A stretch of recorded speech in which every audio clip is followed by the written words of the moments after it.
Bem, encerrando toda essa parte de núcleo e partículas atômicas, que a gente começou no vídeo anterior e vai terminar agora, antes de entrar na parte de eletrosfera, entendimento do elétron, localização e nas próximas aulas que nós teremos, a gente tem que entender o seguinte: existem 4 semelhanças que podem existir entre os átomos, ok? Entre os elementos químicos. E essas semelhanças, elas são diretamente relacionadas ao número de prótons, nêutrons e elétrons que esse átomo possui. Ok? A primeira semelhança atômica que nós temos são chamadas de isótopos. Olha o pezinho aqui em vermelho, em negrito, indicando que são átomos com o mesmo número atômico. E, gente, se o número atômico é a identificação do seu elemento químico e o seu elemento químico, os isótopos, contém o mesmo número de prótons, significa que eles são os mesmos elementos, ou seja, é a variação do mesmo elemento químico. E um exemplo clássico é o caso do hidrogênio, do deutério e do trítio. Todos possuem número atômico 1. Porém, eles têm diferentes massas, ou seja, o que diferencia de um elemento químico, hidrogênio, para um deutério, para um trítio, é exatamente o número de nêutrons que ocorre no núcleo. Se você analisar aqui, que o número de nêutrons desse primeiro hidrogênio é 0, ou seja, a massa e o número de prótons equivalem, né, são equivalentes, então não possui nêutron. O segundo tipo de hidrogênio, deutério, possui um nêutron, porque se eu subtrair 2 de 1, eu tenho o número de nêutrons igual a 1. E o caso do trítio, eu tenho 3 menos 1, que vai dar 2 nêutrons. Então, tanto o hidrogênio, deutério e trítio, eles são considerados isótopos.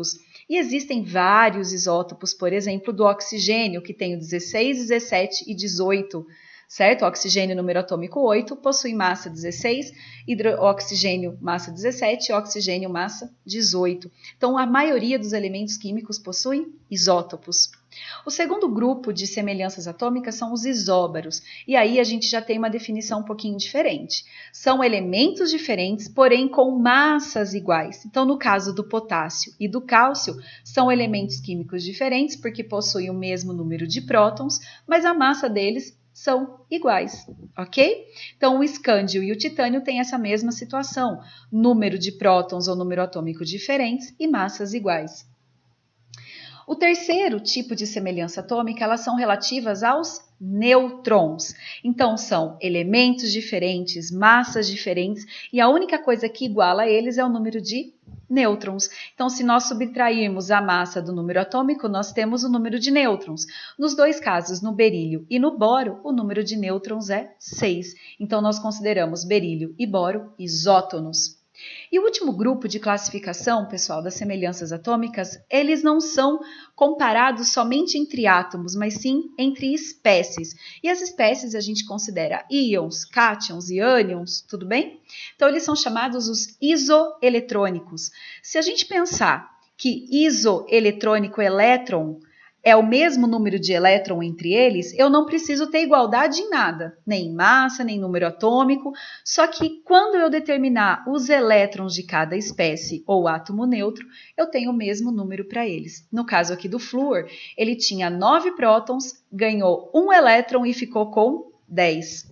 No caso do magnésio, ele tinha 12 prótons, perdeu, na verdade, 2 elétrons e acabou ficando com 10 elétrons. E o neônio, átomo neutro, tem 10 elétrons. Só lembrando, pessoal, que o número de prótons é igual ao número de elétrons quando o átomo for neutro, que é o caso aqui do neônio, certo? O neônio aqui possui 10 nêutrons e 10 prótons, e 10 elétrons. No caso do magnésio, como ele é um cátion, e o flúor, esse número de elétrons vai sofrer variação. Ok? Pessoal, continua aí os estudos, tem mais videoaula. Agora a gente vai começar a estudar a eletrosfera do átomo. Um beijo e bons estudos, até mais!